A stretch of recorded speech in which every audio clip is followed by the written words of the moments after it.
नमो नमः. आज आपण भाषासूत्र एक या टॉपिकमधील जो भाग आहे म्हणजेच सर्वनाम.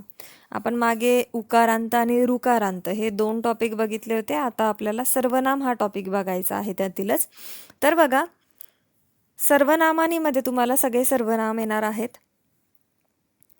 त्यांनी चार्ट जो दिलेला आहे प्रथम पुरुष वाचकानी, यामध्ये तद, यद, एतद, इदम, भवत अशा हे काही शब्द दिलेले आहेत जे प्रथम पुरुषमध्ये सर्वनाम येतात. तुम्हाला माहिती आहे की प्रथम पुरुषमधले कर्ता हे खूप सारे असतात, परंतु मध्यम पुरुष आणि उत्तम पुरुषमध्ये जे कर्ता असतात ते सिलेक्टिव्ह कर्ता असतात. जसं की मध्यम पुरुषमध्ये त्वम, युवाम, यूयम आणि उत्तम पुरुषमध्ये असतं अहम, आवाम, वयम. तेच आहे, फक्त त्यांनी मध्यम पुरुष वाचकम, प्रथम पुरुष वाचकानी हे शब्द वापरले. आता इथे वाचकानी असा शब्द वापरले म्हणजे बहुवचन वापरले, कारण यासाठी शब्द खूप आहेत, सर्वनाम जास्ती आहेत. त्यातले काही सर्वनाम त्यांनी इथे दिलेले आहेत. बघा, मध्यम पुरुषचे जे आहे ते युष्मद आहे. तुम्हाला मध्यम पुरुषचे कर्ता माहिती, त्वम, युवाम, युयम. आता हे कुठून आले तर ह्या युष्मद शब्दापासूनच. जसं की देव शब्द असेल, राम असेल, वन असेल, या शब्दांपासून विभक्तीमध्ये वचनांवाईज वेगवेगळे शब्द तयार होत असतात. जसं की बालक शब्दावरून जर आपण एक्झाम्पल घेतलं तर बालकः, बालकौ, बालकाः. त्या पद्धतीने त्यांनी हा युष्मत शब्द जो आहे त्या युष्मत शब्दावरून प्रथमा विभक्ती त्वम, युवाम आणि युयम असे बनवली होती. आणि उत्तम पुरुषमध्ये अहम या शब्दापासनं अस्मद या शब्दापासनं अहम, आवाम आणि वयम हे शब्द तयार होतात. प्रश्नार्थक जो आहे तो किम आहे. या किममध्येच तुमचे सगळे प्रश्नार्थक शब्द असतात, म्हणजेच WH वर्ड असतात जे तुम्हाला प्रश्न निर्माण कृत यासाठी उपयोगी येत असतात. तर किममध्ये पुल्लिंग, स्त्रीलिंग आणि नपुंसकलिंगचे चार्ट असतात, तुम्हाला माहीत आहे. पुढे बघा, सर्वनामांचा चार्ट त्यांनी सुरू केलेला आहे. प्रथम पुरुषमध्ये जे इदम तुम्हाला सांगितलं होतं त्या इदमचा पुल्लिंग चार्ट आणि स्त्रीलिंग चार्ट तुम्हाला इथे दिलेला दिसतोय. तर ही पुल्लिंग आणि स्त्रीलिंग चार्ट हे इदमसाठी पाठ असणं गरजेचं आहे. आणि त्यांनी त्याच्यामध्येच नपुंसकलिंगचा जो चार्ट आहे त्याबद्दल बोललेलं, त्यांनी प्रथमा विभक्ती आणि द्वितीय विभक्ती दिलेली आहे तुम्हाला. आणि बोललेलं आहे की तृतीयातः सप्तमीपर्यंत आणि रूपानी पुल्लिंग सदृशानी. म्हणजेच काय, तृतीयापासून सप्तमीपर्यंत जे रूप आहेत ते सगळे पुल्लिंग प्रमाणे चालणार आहेत. म्हणजेच काय, तर इदमचा जो पुल्लिंगचा चार्ट आपण मागे बघितला, हा चार्ट त्याच्यामध्ये ह्या तृतीया जी विभक्ती आहे तिथून खाली सप्तमीपर्यंत सगळे चार्ट चालणार आहे. हाच चार्ट चालणार आहे, फक्त प्रथमा द्वितीयामध्ये बदल होणार आहे.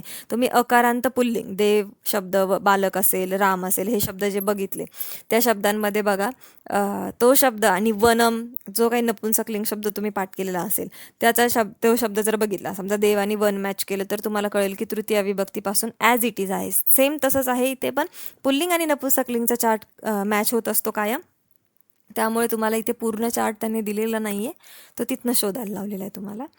पुढे बघा, आता भवत आदरार्थक सर्वनाम आहे हे भवत.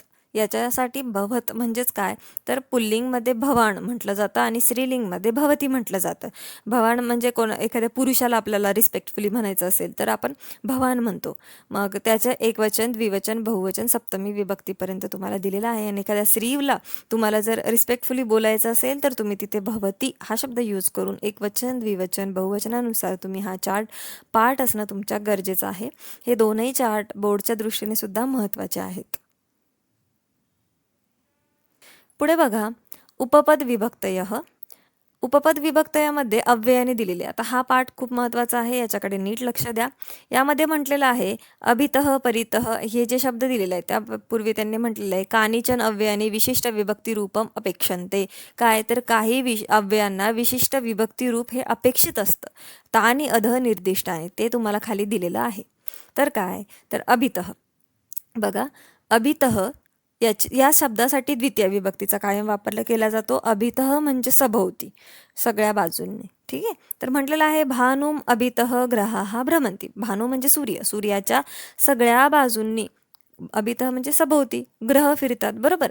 तर कोणाच्या सगळ्या बाजूंनी, तर सूर्याच्या सगळ्या बाजूंनी, म्हणून सूर्य शब्दाला इथे भानू शब्द वापरलेला आहे. म्हणून प्रश्न विचारायचा, कोणाच्या सगळ्या बाजूंनी, हा अभितः शब्द ज्याच्यासाठी वापरलाय, कोणासाठी वापरलाय, भानूसाठी वापरलाय, त्या शब्दाची द्वितीय विभक्ती करायची. तर शब्द तयार झाला तुमचा भानू. आलंय लक्षात. उकारांत शब्द तुम्ही पाठ केलेला आहे त्यातूनच भानुम शब्द आलेला आहे. पुढचा शब्द बघा परितः. परितःसाठी सुद्धा द्वितीय विभक्तीचा वापर केला जातो. म्हटलेला आहे मातरम परितः गणेशः प्रदक्षिणाम करोती. आईच्या सभोवती किंवा चारही बाजूने, परितः म्हणजे पण चारही बाजूने, आईच्या चारही बाजूने गणेशने प्रदक्षिणा मारली किंवा गणेश प्रदक्षिणा करतो. तर परितः हा शब्द आईसाठी वापरलाय. असं जर विचारलं तर की कोणाच्या सर्व बाजूंनी, तर आईच्या सर्व बाजूंनी, बरोबर. म्हणून आई शब्दाला मातृ म्हटलं जातं. त्या मातृ शब्दाची द्वितीय विभक्ती झालेली आहे मातरम. पुढे बघा उभयतः. उभयतः म्हणजे दोन्ही बाजूंनी. तर काय, याची द्वितीय विभक्ती या शब्दासाठी वापरली जाते. एक्झाम्पल दिलेलं आहे त्यांनी, नदीम उभयतः क्षेत्रानी विद्यन्ते. म्हणजेच नदीच्या दोनही बाजूंनी क्षेत्र आहे, शेती आहे, बरोबर. तर कोणाच्या दोन्ही बाजूंनी, कोणाच्या उभयतः म्हणजे दोन्ही बाजूंनी, कोणाच्या दोन्ही बाजूंनी, तर नदीच्या. म्हणून नदी शब्दाची द्वितीय विभक्ती करायची. हे सगळं तुमच्या पाठ असणं गरजेचं आहे. यासाठी तुम्हाला लक्षात ठेवण्यासाठी वेगळं काहीही नाही आहे. सिलेक्टिव्ह जे काही 4-5 शब्द आहे त्यासाठी द्वितीय विभक्तीचा वापर केला जातो, हे तुम्हाला माहीत असणं गरजेचं आहे. प्रति, पुढचा शब्द आहे प्रति. प्रति म्हणजे काय, कोणातरी कडे, हिंदीमध्ये म्हणायचं झालं तर किसी की ओर. ठीक आहे. तर प्रति या शब्दासाठी द्वितीय विभक्ती वापरली जाते. तर बघा, सायंकाले वत्सः धेनुम प्रति वेगेन गच्छति. तर अर्थ आहे सायंकाळी वत्स म्हणजे जे वासरू आहे ते धेनू म्हणजे गाय, तर गायीकडे, प्रति म्हणजे गायीकडे, वेगेन गच्छति, वेगेन म्हणजे जोरात गेलं. तर कोणाकडे, प्रति ना, च्याकडे, कोणाकडे, गायीकडे. म्हणून गायला धेनू म्हटलेलं आहे आणि धेनू शब्दाची द्वितीय विभक्ती झालेली आहे धेनुम. आलंय लक्षात. 5वा एक्झाम्पल बघा, विना म्हणजे कोणातरी शिवाय. यासाठी तुमच्याकडे 3 विभक्तींचा ऑप्शन असतो. तुम्ही या 3 विभक्तीपैकी कुठली एक विभक्ती यूज करू शकता, द्वितीय, तृतीय आणि पंचमी. ठीक आहे. तर बघा, एक्झाम्पल दिलेलं आहे, चंद्रमसम, चंद्रमसा आणि चंद्रमसः. विना निशा न शोभते. आता निशा म्हणजे काय, तर निशा म्हणजे रात्र, निशा म्हणजे रात्र. तर आणि चंद्र शब्द आलेला इथे. चंद्राशिवाय, चंद्रा विना म्हणजे शिवाय, चंद्राशिवाय रात्र शोभत नाही. बघा, अंधारी रात्र असेल तर भीती वाटते, परंतु तेच गावाकडे जर तुम्ही बघितलं असेल तर रात्रीच्या वेळी बऱ्याच ठिकाणी लाईट नसते, पण त्यावेळेस जर चंद्राचा प्रकाश असेल तर एवढी काही भीती वाटत नाही. परंतु जर चंद्राचा प्रकाशही नसेल, काय आभाळ आलेला असेल किंवा अमावस्या जी असते त्यावेळेस चंद्राचा प्रकाश नसतो, त्यावेळेस बघा ती रात्र थोडीशी प्रकाश नसल्यामुळे भीती वाटते त्यावेळेस. तर त्यांनी काय म्हटलेलं आहे, निशा न शोभते म्हणजे रात्र शोभत नाही. कोणाशिवाय, तर चंद्राशिवाय. म्हणून ज्याच्या शिवाय त्या शब्दाची तृतीय विभक्ती करायची. तृतीया करू शकता, द्वितीया करू शकता किंवा पंचमी करू शकता. म्हणून त्यांनी 3ही विभक्तींचा वापर करून तुम्हाला एक्झाम्पल दिलेलं आहे की चंद्राशिवाय रात्र शोभत नाही. पुढचं एक्झाम्पल बघा, सह. यासाठी तृतीय विभक्ती वापरलेली आहे. पित्रासह अनिकेतः आपणम गच्छति. म्हणजेच काय, वडिलांसोबत, सह म्हणजे सोबत, अनिकेत मुलाचं नाव आहे, आपणम म्हणजे दुकान, गच्छति म्हणजे जाणे. ठीक आहे. वडिलांसोबत अनिकेत दुकानात गेला. तर कोणासोबत, सह आले ना, सह शब्दासाठी तृतीय विभक्ती वापरतोय. तर या हा शब्द कोणासाठी पॉइंट आउट केला आहे, तर वडिलांसाठी. कोणासोबत, वडिलांसोबत. म्हणून वडिलांना बघा पितृ म्हटलं जातं, म्हणजे त्यांनी पितृ हा शब्द घेतलेला आहे. तर पितृ शब्द घेऊन त्यांनी तुम्हाला इथे समजावले. तुम्ही जनक वगैरे असे शब्द घेतले तरी चालेल. पुढे बघा, पितृ शब्दाची तृतीय विभक्ती एकवचन झालेलं आहे पित्रा. पित्रासह अनिकेतः आपणम गच्छति असं वाक्य तयार होतं. 7 नंबरचं एक्झाम्पल आहे अलम. अलम म्हणजे बास किंवा पुरे असं आपण म्हणतो ना, बस आता खूप झालं. कोणी ओरडत असेल तर बस खूप झाला, गोंधळ करत असेल तर म्हणतो आपण बस झाला गोंधळ. त्या पद्धतीने हा अलम शब्द आहे, बस झालं किंवा पुरे झालं आता असं. तर बघा, यासाठी तृतीय विभक्तीचा वापर केला जातो. ही जी सगळी शब्द दिसत आहे ना तुम्हाला, या शब्दांकडे नीट लक्ष द्या. हे सगळे शब्द तुम्हाला बोर्डमध्ये येतात. बोर्डच्या एक्झामला तुम्हाला 4 मार्कासाठी प्रश्न विचारलेला असतो आणि यापैकी कुठलेही 4-5 शब्द तुम्हाला 6 शब्द दिलेले असतात आणि त्याच्यावरून तुम्हाला ऑप्शन असतो की कोणत्याही 4 शब्दांवरून तुम्ही वाक्य तयार करा आणि त्यामध्ये हे शब्द आलेले असतात. तर मग तुम्हाला जर तिथे विभक्ती माहीत असेल तर तुमचं वाक्य चुकत नाही. म्हणजेच काय, तुमचं वाक्य चुकलं नाही तरच तुम्हाला परफेक्ट मार्क मिळतात. कारण या शब्दांसाठी तुम्ही कुठलीही विभक्ती वापरून चालणार नाही आहे. म्हणून तुम्हाला त्याची विभक्ती माहीत असणं गरजेचं आहे. मागच्या बोर्डच्या पेपरला अलम शब्द आलेला होता, त्यामुळे हे सगळे शब्द महत्त्वाचे आहे. बरेचसे शब्द आलेले आहेत, त्यामधलाच हा अलम शब्द आहे बघा. त्यासाठी तृतीय विभक्ती अलम निद्रया म्हणजेच काय, निद्रा. निद्रा म्हणजे झोप. निद्रया काय, तर झोप बस झाली, पुरे झाली. तर अलम काय बस झालं, तर निद्रा, झोप. म्हणून निद्रा शब्दाची तृतीय विभक्ती. माला शब्दाप्रमाणे निद्रा शब्द चालतो आणि तृतीय विभक्ती निद्रया झालेला आहे. अलम भित्त्या. भित्त्या म्हणजे काय, भीती. तर भीती बस झाली, पुरे झाली. अलम वार्तालापेनं म्हणजे गप्पा बस झाल्या, पुऱ्या झाल्या. वार्तालाप म्हणजे गप्पा मारणे किंवा जे काही डिस्कशन आहे ते. तर तुम्ही इथे एक्झाम्पल अलम हसनेनं म्हणू शकता, हसूक बस झालं. अलम कोलाहलेनं म्हणू शकता की गोंधळ बस झाला, पुरे झाला, अशा पद्धतीने. तर बघा, अलम शब्दानंतर आहे नमः.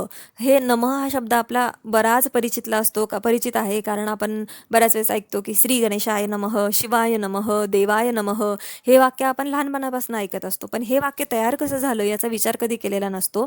तर नमः हा शब्द ज्या वाक्यात येतो, नमः म्हणजे नमस्कार करणे, तर ज्याला नमस्कार केलंय त्याची चतुर्थी विभक्ती करायची असते. आता यांनी म्हटलेलं आहे गणपतये नमः, तर इथे गणपती शब्द वापरलाय, इकारांत शब्द वापरलाय, म्हणून गणपतये. इकारांत शब्दाची चतुर्थी विभक्ती झाली गणपतये नमः.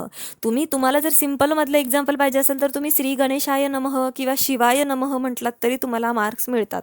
तर बघा, गणपती शब्द वापरलाय, कोणाला नमस्कार, गणपतीला नमस्कार, म्हणून गणपती शब्दाची चतुर्थी विभक्ती. गुरवे नमः, कोणाला नमस्कार, गुरुला नमस्कार, म्हणून गुरु शब्दाची चतुर्थी विभक्ती गुरवे झालेला आहे. मरुते नमः, महालक्ष्मी नमः, महालक्ष्मीला नमस्कार. अशा प्रकारे त्यांनी 4 एक्झाम्पल देऊन तुम्हाला सांगितलेलं आहे. तुम्हाला यापेक्षाही सोपं एक्झाम्पल मी तुम्हाला सांगितलं आहे, तेही लिहिलं तुम्ही एक्झामला तरी चालणार आहे. पुढे बघा, बही. बहीसाठी पंचमी. बही म्हणजे बाहेर, त्यासाठी पंचमी विभक्तीचा वापर केला जातो. म्हटलेलं आहे गृहात बहिही माता आगता. घराच्या बाहेर आई आली आहे. तर बही कोणाच्या बाहेर, घराच्या बाहेर, म्हणून गृह या शब्दाची पंचमी विभक्ती झालेली आहे, गृहात. पुढे बघा, कृते म्हणजे कोणातरी साठी, साठी असं. तर ज्याच्यासाठी त्याची षष्ठी विभक्ती. स्वसु कृते बंधू उपहारम आनयती. बंधूने उपहार आणलाय, कोणासाठी आणलाय, स्वसूसाठी, म्हणून स्वसु शब्दाची षष्ठी विभक्ती केलेली आहे, स्वसु. आले लक्षात. आणि शेवटचा शब्द आहे समीपे. समीपेसाठी बघा षष्ठी विभक्ती वापरली, समीपे म्हणजे जवळ. तर नगरस्य समीपे उद्यानम वर्तते. नगराच्या जवळ उद्यान आहे, कोणाच्या जवळ, नगराच्या जवळ. नगर म्हणजे शहर, नगराच्या जवळ, म्हणून नगर शब्दाची षष्ठी विभक्ती झालेली आहे, नगरस्य. हे सगळे शब्द तुम्हाला माहीत असणं गरजेचं आहे.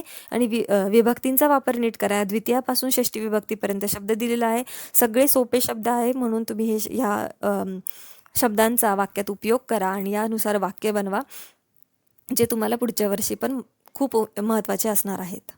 जाऊया आपण पुढच्या टॉपिककडे.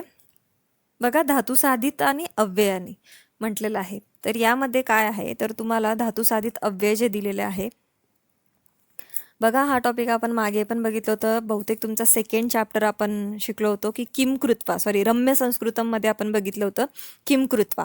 यामध्ये आपण त्वांत, ल्यबंत आणि हेत्वर्थकचा जो तुमंत आहे, या 3 शब्दांबद्दल आपण त्या व्हिडिओमध्ये बघितलं होतं. तो व्हिडिओ मी तुम्हाला डिस्क्रिप्शन बॉक्समध्ये टॅग करेल, तो ज्यांना बघायचा आहे ते जाऊन ते बघू शकता, कारण त्यामध्ये तुम्हाला अजून व्यवस्थित एक्सप्लेनेशन मिळेल. तरी बघा, इथे तुम्हाला म्हटलेलं आहे की धातुसाधित आणि अव्ययाने जे दिलेले आहे त्यासाठी हा एक चार्ट दिलेला आहे. तो चार्ट तुम्ही तुमच्या टेक्स्टबुकमध्ये आहेच. पुढे त्यांनी हे अव्यय दिलेले आहे आणि त्याचा फ्लो चार्टमध्ये सांगितलेला आहे की पूर्वकालवाचक, द्वयम आणि हेत्वर्थक.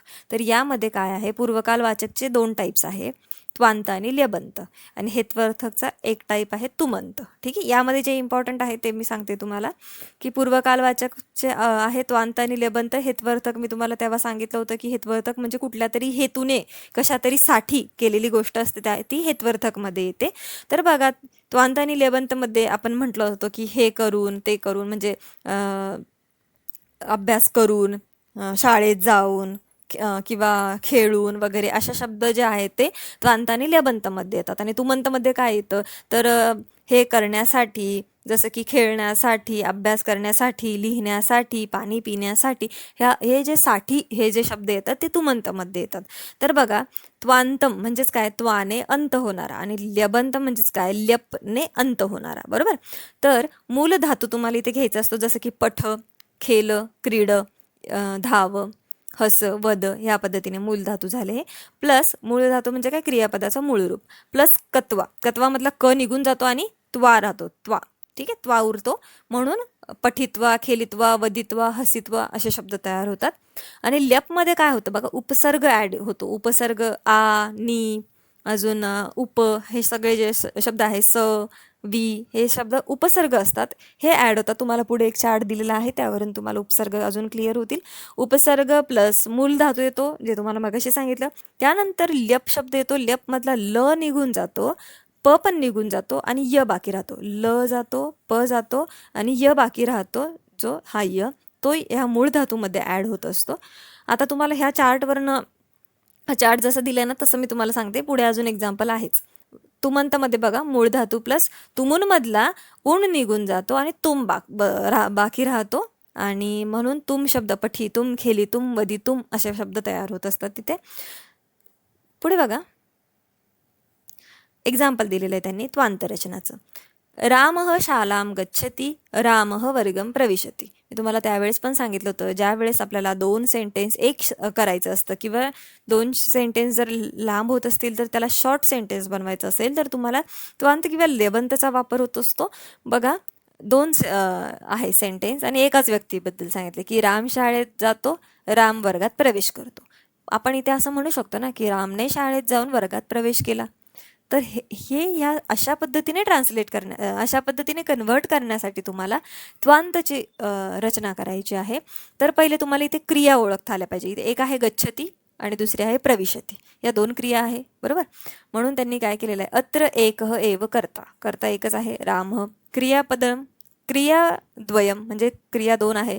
गमन क्रिया गच्छती ही गमन क्रिया आहे म्हणजे जाण्याची क्रिया आहे. प्रवेश क्रिया म्हणजे प्रवेश करणे, प्रविशती, बरोबर.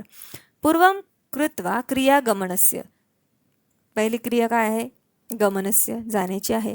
अतः गच्छति इति क्रियापदम पूर्वकालवाचक असते. गच्छति हे क्रियापद काय आहे, पूर्वकालवाचक आहे, कारण ते पूर्वी आले ना, पहिले आले. गम धातोः अग्रे, गम धातू जो आहे तो अग्रे त्वा प्रत्ययम उपयुज्य अव्ययरूपम भवति गत्वा. गम धातू आहे, गच्छतीचा धातू गम आहे, बरोबर, गम गच्छ. या गम धातूचं पुढे काय झालंय, त्वा शब्द ॲड झालाय, प्रत्ययम प्रयुज्य, हे त्वा हे प्रत्यय उपयुज्य म्हणजे तिथे वापरण्यात आलंय आणि ते अव्ययरूप जे भवती जे झालं आहे ते काय झालंय, गत्वा झालेलं आहे. म्हणून काय म्हणू शकतो आपण, रामः शालां गत्वा वर्गं प्रविशति. दोनदा राम म्हणण्याची गरज नाहीये. रामः शालां गत्वा वर्गं प्रविशति, डायरेक्ट दुसऱ्या क्रियेकडे जायचं आहे. अजून एक एक्झाम्पल दिलेलं आहे बघा, मैथिली पुस्तिकायां लिखती तत्पश्चात प्रश्नम पृच्छति. आता इथे 2 क्रिया कोणत्या आहेत, पहिले क्रिया बघायची, ओळखायच्या कोणत्या कोणत्या आहेत, तर लिखती आणि पृच्छती, लिहिण्याची क्रिया आणि विचारण्याची, पृच्छती म्हणजे विचारणे.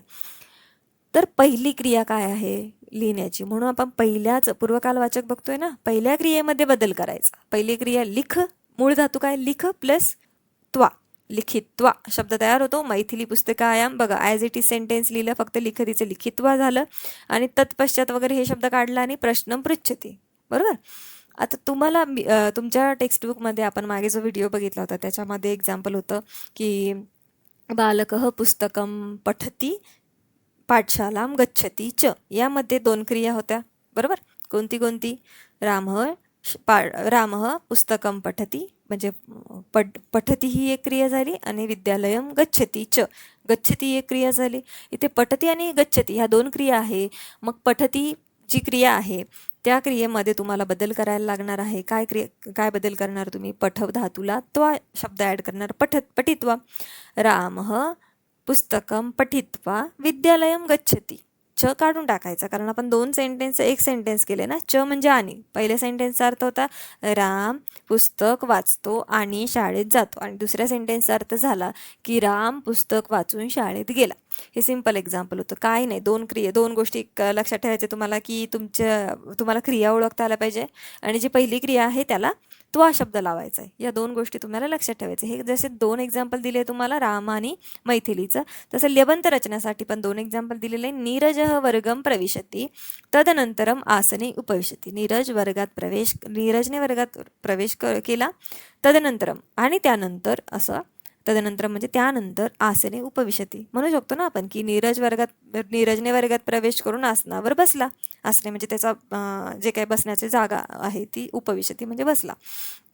मग आपल्याला इथे तदनंतरम शब्दाची काय गरज? काहीच गरज नाहीये की नीरज वर्गात गेला त्यानंतर तो आसनावर बसला असं नाही. तर नीरजने वर्गात प्रवेश करून आसनावर बसला असं सिंपल सेंटेन्स करायचं म्हणजे तदनंतरम निघून जाणार आहे. बरोबर. तर प्रविशती या प्रविशतीमध्ये बघा प्र हा उपसर्ग आहे. बरोबर. आणि मी तुम्हाला सांगितलं होतं की लेबंतमध्ये ल निघून जातो आणि ब पण निघून जातो. काय उरतो? य उरतो. बरोबर. तर पहिली क्रिया प्रविशती, दुसरी क्रिया उपविशती, दुसरी क्रिया आपण ॲज इट इज लिहिणार. पहिल्या क्रियेमध्ये बदल होणार. प्रविशतीचा ती आपण ती थ ती सी थ थ मी वह म हे जे प्रत्यय आहे ते निघून जाता आणि त्याच्या जागी त्वंत ल्यबंतचा प्रत्यय ॲड होतो. आपण इथे ल्यबंत रचना बघतोय म्हणून ल्यबंतचा प्रत्यय ॲड होईल. ल्यबंतचा प्रत्यय य आहे म्हणून प्रविश्य असा शब्द तयार झालेला आहे. नीरजः वर्गम प्रविश्य आसने उपविशती. आणि सेकंड एक्झाम्पल बघा. भारती आसने उपविशती पुस्तिकायाम लिखती च. उपविशती पहिली क्रिया आणि लिखती दुसरी क्रिया. च निघून जाणार. प्रत्येक वेळेस लक्षात ठेवा ज्यावेळेस तुम्ही ही रचना करता त्यावेळेस च निघून जात असतो. तो अंत असला तरी आणि लेवंत असला तरी. पहिली क्रिया उपविशती त्याच्यामध्ये तुम्हाला बदल करायचा आहे. हा ती निघून जाणार. ती तह अंतीवाला जो प्रत्यय आहे तो निघून जाणार. उपविश हा जो धातू आहे त्या हा उपसर्ग आहे आणि विश शब्दामध्ये लेबंतमधलं य ॲड होणार आहे आणि उपविश्य शब्द तयार होतो. पुस्तिकायाम लिखती असं एक्झाम्पल तुमचं तिथे तयार होत आहे. तुम्हाला मी अजूनही सांगते की आपला जो रम्य संस्कृतमध्ये किम कृत्वा हा टॉपिक आहे यामध्ये तुम्हाला अजून सिम्पल एक्झाम्पलमध्ये एक्सप्लेन केलेला आहे. तुम्ही तो व्हिडिओ नक्की बघा. जाऊया पुढे हेत्वर्थ काव्याकडे. आत्ता आपण त्वांत आणि लेबंत बघितला. हेत्वर्थक हा तुमंतसाठी बघणार आहोत. काय म्हटलेलं आहे? हेतू प्लस अर्थकम कुठल्या तरी हेतूने कुठल्या तरी अर्थासाठी केलेलं काम आहे. हेतू नाम उद्दिष्टम. हेतू म्हणजे काय? कुठल्या तरी उद्देशाने. हेत्वर्थकम अव्ययम क्रियायाः उद्दिष्टम कथयति. क्रियेचं जे उद्दिष्ट आहे कारण आहे ते तुम्हाला इथे कळत असतं. तर काय म्हटलेलं आहे बघा. रामः पठितुं शालां गच्छति. राम अभ्यास करण्यासाठी शाळेत गेला. राम किमर्थम शालां गच्छति. कशासाठी गेला? किमर्थम म्हणजे कशासाठी? राम कशासाठी शाळेत गेला? तर पठितुम अभ्यास करण्यासाठी. पुढे बघा. देवं पूजयितुं माता देवालयं गच्छति. देवाला पूजण्यासाठी किंवा देवाचं पूजन करण्यासाठी माता देवालयात गेली. तर माता किमर्थम देवालयं गच्छति. कशासाठी आई देवालयात गेली? देवं पूजयितुं पूजा करण्यासाठी. थर्ड बघा. छात्रः इथे तुम्हाला वाटेल पठ प्लस तुम आलेला आहे. बरोबर. जो हलंत म आहे अर्धा म आहे इथे तुम दिलेला आहे. अर्धा म जो आहे तो त्यांनी अनुस्वार रूपात वापरला आहे इथे. पठितुम पूजयितुम खेलितुम. ज्यावेळेस ना शब्द एकत्रित असताना त्यावेळेस तो हलंत म वापरत नाही पण ज्यावेळेस तुम्ही सेपरेट तो शब्द लिहिताना त्यावेळेस वापरला जातो. बघा आता हे सेपरेट याच्यानंतर काही शब्द नाही म्हणून तिथे हलंत म वापरलाय. याच्यानंतर शब्द आहे शाला माता क्रीडांगण म्हणून त्यांनी हलंत म वापरलेला नाही तर त्यांनी अनुस्वार वापरलेला आहे. शेवटचं एक्झाम्पल बघा. छात्र हा खेलितुम क्रीडांगणम गच्छति. छात्र जे आहे ते खेळण्यासाठी क्रीडांगणात गेले. छात्र हा किमर्थम क्रीडांगणे गच्छति. तर खेलितुम. तुम शब्द ॲड होतो फक्त बाकी काही करायचं नाही आहे. इथे पण दोन क्रिया आहे. अभ्यास करण्यासाठी आणि गच्छति म्हणजे जाण्यासाठी गेला. पूजयितुम म्हणजे पूजा करण्यासाठी. पहिले तिथं पूजयती किंवा पठती असं असणार आहे. राम पठती शालाम गच्छति च. तर झालं काय? राम पठितुम शालाम गच्छति. राम अभ्यास करण्यासाठी शाळेत गेला. ठीक आहे. अशा पद्धतीने आहे पठितुम पूजयितुम आणि खेलितुम. दोन क्रिया होत्या इथे गच्छति गच्छति गच्छति आणि पहिली क्रिया. आपण प्रत्येक ठिकाणी पहिल्या क्रियेमध्येच बदल केलेला आहे. आता जो मी तुम्हाला चार्ट म्हणत होते तो चार्ट इथे आलेला आहे. म्हटलेला आहे पठत स्मरत च. तुमच्या टेक्स्टबुकमधलाच हा चार्ट आहे. इथे त्यांनी धातवह म्हटलेलं आहे. धातू दिलेले आहेत. इकडे पण धातू दिलेले आहेत आणि इथे म्हटलेलं आहे त्वा ल्यप आणि तुमन. हे तीन धातूंचा या तीन जे आपले मगाशी शब्द बघितले यांचा वापर केलेला आहे. तर बघा त्वा जो दा धातू आहे त्याच्यामध्ये तो दत्वा होतोय. ल्यपसाठी तुम्हाला म्हणाल्याप्रमाणे की कुठला तरी उपसर्ग लागतो आणि नंतर शेवटी य लागतो. बरोबर. आणि दातुम पातुम स्तातुम असे शब्द तयार होणार आहे. नि उ वि अनु वि आ उप अनु उप वि हे सगळे जे खाली परत बघा आ त्याच्यानंतर हे जे सगळे शब्द तुम्हाला दिसत आहे ना हे सगळे उपसर्ग आहेत. ठीक आहे. इकडे पण तिथे नी, प्र, बी हे सगळे शब्द जे तुम्हाला दिसतात हे सगळेच्या सगळे उपसर्ग आहेत. ल्यपमध्ये जरा जास्त बदल होतो कारण त्याच्यामध्ये उपसर्ग ॲड झालेला असतो. बाकी त्वा आणि तुमनमध्ये जास्त बदल होत नाही. त्याच्या ठिकाणी फक्त धातूच्या पुढे तुम्हाला त्वा शब्द ॲड करायचा असतो. आले लक्षात?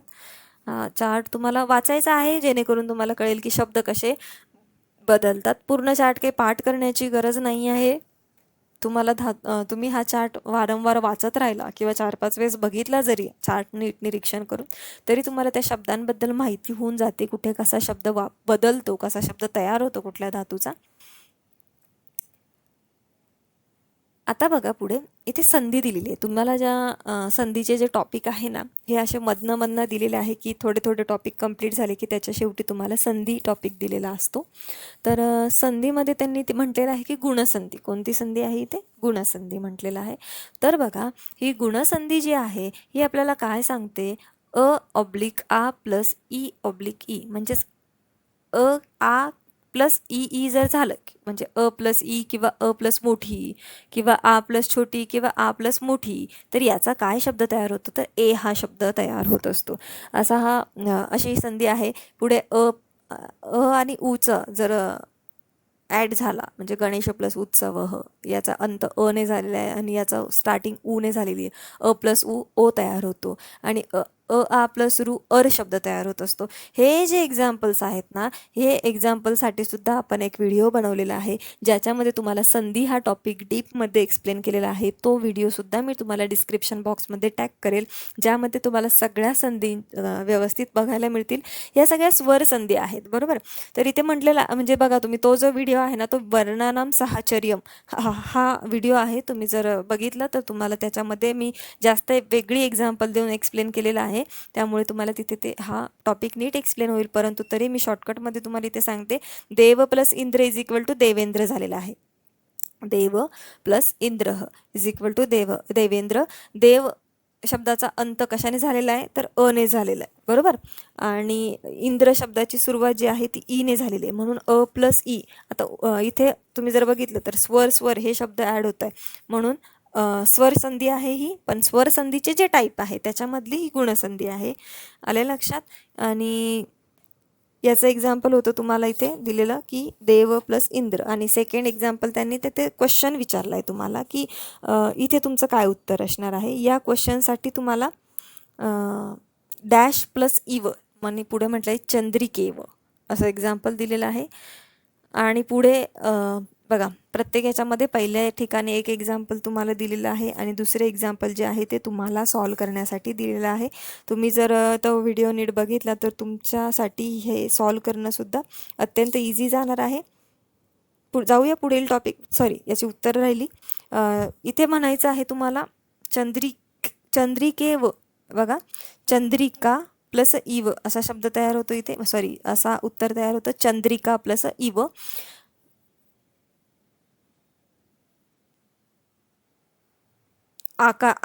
चंद्रिका शब्द आकारांत आहे आणि इव हा शब्द ने सुरुवात होतो म्हणून चंद्रिका प्लस इव चंद्रिकेव ए तयार होतो ना. पुढे बघा गणेश प्लस उत्सव ने अंत होतोय, अकारांत आहे आणि ने सुरुवात होते म्हणून गणेशोत्सव. आणि इथे म्हटलेलं आहे वृक्षस्य प्लस इथे काय येईल तर ऊर्ध्वम येईल. बघा प्लस इथे काय येणार आहे? प्लस करायचं आहे तुम्हाला. प्लस म्हणून याचं उत्तर इथे काय असणार आहे? गणेश प्लस ऊर्ध्वम असं असणार आहे. आणि शेवटचं बघा आ प्लस रू. आता रू हा तुम्हाला वाटेल दोनदा का बरं दिले, तर हा छोटा रू आहे आणि हा मोठा रू आहे. थोडा बदल होतो लिहिताना. बघा तुम्हाला इथे दिसत असेल की याचा इकडचा आणि इकडचा रू थोडा फरक आहे आणि याचा शब्द तयार होत असतो. देव प्लस ऋषी ही देवर्षी तयार झाला. आता कसा तयार झाला? याच्यातला निघून गेला बरोबर. देव मधला आणि याच्यातला प्लस शब्द तयार होतो. तो इथे ॲड होतो. आता बघा यातला निघून गेला, यातला निघून गेला, शब्द तयार झाला. मग हा मधला परत याच्यात देवमध्ये ॲड होईल आणि जो अर्धा राहिला आहे मधला बघा हा अर्धा राहिला आहे ना, तो रफारमध्ये परिवर्तित होऊन देवर्षी शब्द तयार होईल. जसं की इथे महा प्लस ऋषी महर्षी शब्द तयार झालेला आहे आ प्लस ने. आलंय लक्षात? इथे तुम्हाला गुणसंधी एक्सप्लेन केलेली आहे. आणि आत्ता आपण जो टॉपिक बघत होतो त्वांत आणि ल्यबंतचा तोच पुढे दिलेला आहे. त्वांत आणि ल्यबंत मधलाच टॉपिक आहे. काय आहे बघा, त्वांत ल्यबंत अव्यय निष्कासित. आत्तापर्यंत आपण योजयत बघत होतो, म्हणजेच काय तर तिथे जिथे त्वांत ल्यबंत नाहीये तिथे त्वांत ल्यबंत टाकत होतो आपण अव्यय. जसे की राम पठती विद्यालयम गच्छती, तसं आपण काय करतो त्याचं त्वांत टाकून राम पठित्वा विद्यालयम गच्छती, त्वांत नव्हता पण आपण ऍड करत होतो, बरोबर. पण इथे काय केलंय त्यांनी की त्यांनी दिलेला आहे पण आपल्याला तो काढायचा आहे. निष्कासित म्हणजे काढायचा आहे. कसं काढणार? ईशानः शालाम गत्वा पठती, ईशान शाळेत जाऊन अभ्यास करतो, बरोबर. तर गत्वा जो शब्द आहे त्या गत्वा शब्दाचं तुम्हाला त्वंत काढायचं आहे. म्हणून तुम्हाला काय करायचं आहे, इकडची क्रियापद पाहिजे. हे क्रियापद कुठल्या काळातलं आहे? लट लकारामधलं आहे. तीच क्रिया इथे पण असली पाहिजे. म्हणून ईशान शालाम गच्छती, गत्वा हे गमगच्छपासून तयार होतं ना. ईशान शालाम गच्छती पठती च, गत्वा हा शब्द गच्छतीपासून तयार होत असतो. अजून एक्झाम्पल बघितले तर तुम्हाला हळूहळू लक्षात येईल. पुढे बघा, महेंद्र खेलित्वा गृहम आगच्छत, महेंद्र खेळून घरी आला, बरोबर. आगच्छत, हे आगच्छत हे असं म्हटलंय का त्यांनी? ती आलेला आहे का शेवटी? ती असतं तर आपण म्हटलो असतो की लट लकार आहे, पण लंग लकार प्रथम पुरुष एकवचन आहे बघा. आगच्छत म्हटलेला अत प्रत्यय जिथे लागतो तिथे काय होत असतं? लंगलकार असतो. म्हणून आता इथे पण आपल्याला लंगलकार करावं लागणार आहे. पुढची क्रिया ज्या लकारामध्ये ज्या काळातली असते ना तीच क्रिया पहिल्या याच्यामध्ये असली पाहिजे. पहिली क्रिया पण त्याच काळातली असली पाहिजे. तर बघा, महेंद्र खेळून घरी आला. इथे खेल शब्द हा मूळ धातू आहे. खेल प्लस तुम्हाला लंग लकारचा प्रत्यय लावावा लागणार आहे, म्हणून अखेलत तयार झाले. महेंद्र अखेलत गृहम आगच्छत च प्रत्येक ठिकाणी लावावं लागणार आहे, कारण तुम्ही इथे त्वांत ल्यबंत काढताय म्हणजे दोन सेंटेन्स तयार करताय. म्हणून आणि हा शब्द ॲड होणार आहे आणि आणि हा शब्द ॲड करण्यासाठी तुम्हाला च लिहायचा. म्हणजेच काय, महेंद्र, इथे बघा, महेंद्र खेळून, महेंद्र खेळला आणि घरी आला, असं वाक्य तुम्हाला इथे तयार करायचं. मग आणि शब्द ॲड झाला म्हणून च शब्द ॲड केला आपण, जो शेवटी लिहायचा असतो संस्कृतमध्ये. बघा, तुम्हाला इथे थोडं कन्फ्युजन होईल. इकडे तर लक्षात आलं असेल की गत्वाचं गच्छती झालं हे इझी आहे, पण खेलित्वाचं अखेलत झालं हे कसं कळणार आम्हाला? तर यासाठी तुम्हाला काळ ओळखता येणं गरजेचं आहे. आगच्छतच्या ठिकाणी अखेलत, आगच्छत लंगलकार आहे म्हणून तुम्हाला जो खेलित्वा हा धातू आहे तो लंगलकार म्हणजेच पास्ट टेन्समध्ये कन्वर्ट करून तुम्हाला अखेलत असा बनवायचा आहे. अजून एक्झाम्पल बघितले तर लक्षात येईल बघा. थर्ड जे आहे ते आरुषः गृहम आगम्य. आता इथे आगम्य म्हटलेलं आहे बघा, गमगच्छतीच धातू घेतलेला आहे, गमगच्छती, बरोबर. पण आ हे उपसर्ग लागलेलं आहे कारण ल्यबंत आहे. य लागलाय म्हणजे ल्यबंत आहे.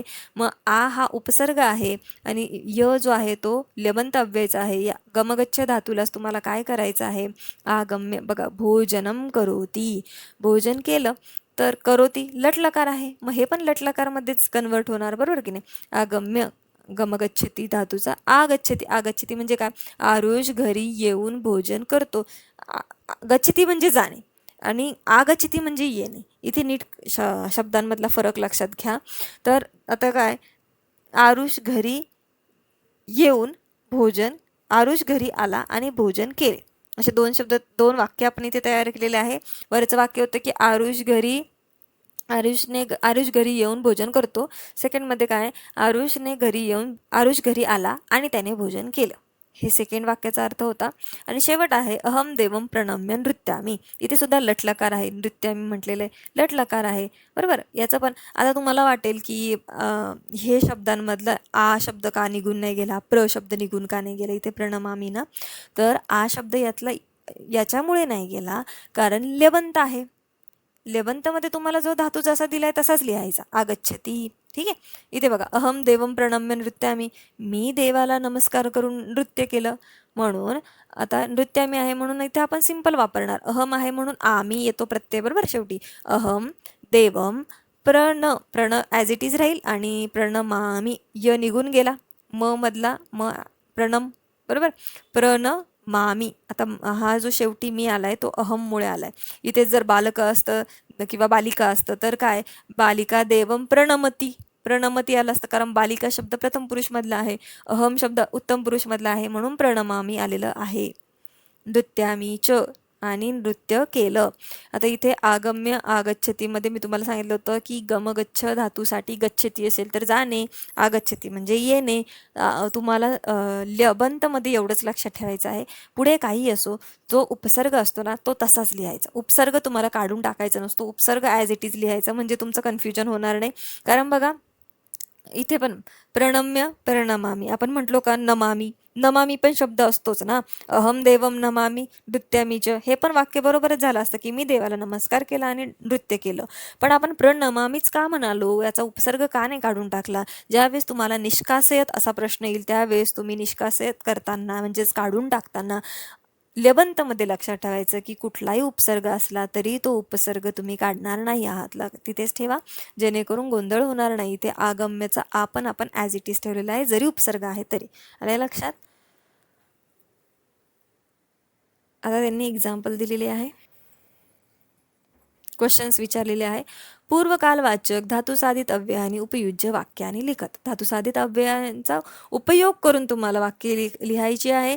इथे तुम्हाला पूर्वकालवाचक धातुसाधित अव्ययाने तुम्हाला 2 आहेत, बरोबर. हेत्वर्थक म्हटलं असतं तर आपल्याला कळलं असतं की तुमंतच आहे, पण पूर्वकालवाचक आपल्याला माहिती 2 आहे. कोणते कोणते? त्वांत आणि ल्यबंत.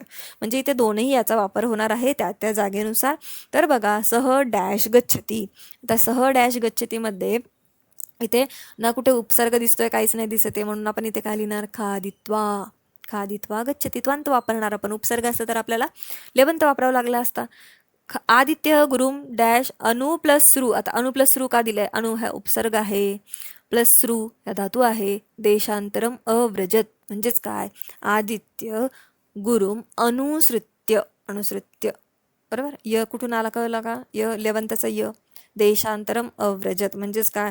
आदित्याने गुरुचे अनुसरण करून, अनुसृत्य म्हणजे अनुसरण करून, अनुसरून काय केलं त्याने? की दुसऱ्या देशामध्ये गेला. देशांतरम अव्रजत म्हणजे देशांतर केलं त्याने, दुसऱ्या देशामध्ये, दुसऱ्या परदेशामध्ये गेला. थर्ड एक्झाम्पल बघा, ब्रह्मदेव वाल्मिकीम डॅश उपदिश अवदत म्हणजेच उपसर्ग आलेला आहे, दिश अवदत. आता आपल्याला काय करायचं? इथे लेबंत करायचं आहे. तुम्हाला माहिती लेबंतमध्ये य ॲड होतो बरं शेवटी. आणि काय येणार आहे? उपदिश अवदत म्हणजेच काय? ब्रह्मदेवाने वाल्मिकींना उपदेश करून म्हणाले, असं एक्झाम्पल आहे. ब्रह्मदेव वाल्मिकींना उपदेश करून म्हणाले. भक्त विष्णुम डॅश स्मृत तपश्चरम करोती. आता स्मृ इथे काही उपसर्ग आपल्याला दिसत नाहीये, फक्त एकच दिलेला आहे स्मृ. मग आपल्याला सिंपल आहे की आपण इथे त्वांत घेणार आहोत आणि स्मृत्वा करणार आहोत. बघा, हे सिंपल आहे, बरोबर. भक्त विष्णुम स्मृत्वा तपश्चरणम करोती म्हणजेच काय? भक्ताने विष्णूला स्मरण करून तपश्चर्या चालू केली. बालक ईश्वरम धई अभ्यासम प्रारभते म्हणजेच काय? ध्यात्वा म्हणजे ध्यान करून, बरोबर. ध्यान करून ध्यात्वा. सिंह डॅश दृश मुकुलः भीतः. सिंहाला दृश धातू आहे, दृष्ट्वा. इथे पण काही उपसर्ग दिलेला नाही म्हणून आपण त्वा लेवंत लावणार आहे. दृष्ट्वा मुकुलः भीत. सिंहाला बघून, दृष्ट्वा म्हणजे बघून, मुकुल जो आहे तो घाबरला, भीत म्हणजे घाबरला. सिंहम दृष्ट्वा मुकुलः भीतः. नौकाम डॅश आ प्लस नी. आ उपसर्ग आहे, नी हा धातू आहे, नी म्हणजे नेणे. नौकाम डॅश आ प्लस नी अजय प्रवासम आरभत. आता आ उपसर्ग आहे, नी, मग याच्या शेवटी तुमचा लेबंतमधला य ॲड होणार आहे आणि य. काय वाक्य तयार होणार आहे? की नाव आणून अजयने प्रवास सुरू केला. नौकाम आणि य. नौका म्हणजे नाव, होडी. तर नाव आणून अजयने प्रवासम आरभत. अजयने प्रवास सुरू केला. आरभत म्हणजे सुरू करणे. नौकाम आनीय अजय प्रवासम आरभत, इथे आन्सर आहे. ठीक आहे. पुढे बघा, हेत्वर्थक अव्यय आणि प्रयोज्य वाक्यम पुनर्लिखत. आता इथे हेत्वर्थक अव्यय तुम्हाला वापरायचे आहेत, म्हणजेच काय? तुमंत वापरायचं आहे. भार्गव डॅश स्नान करण्यासाठी दिलेला आहे. गंगा नदीम गच्छती. काय? स्नातुम, बरोबर. स्नातुम तुमंतमध्ये तुम ॲड होतो, तुम्हाला माहिती आहे. गर्दभ म्हणजे गाढव, डॉंकी. डॅश गई आरभत रात्रौ. गई म्हणजे गई हा जो शब्द आहे तो गाण्यासाठी वापरला जातो, धातू गातुम वगैरे साठी, गाण्यासाठी. गायती या शब्दाचा मूळ धातू काय आहे? तर गई आहे, बरोबर.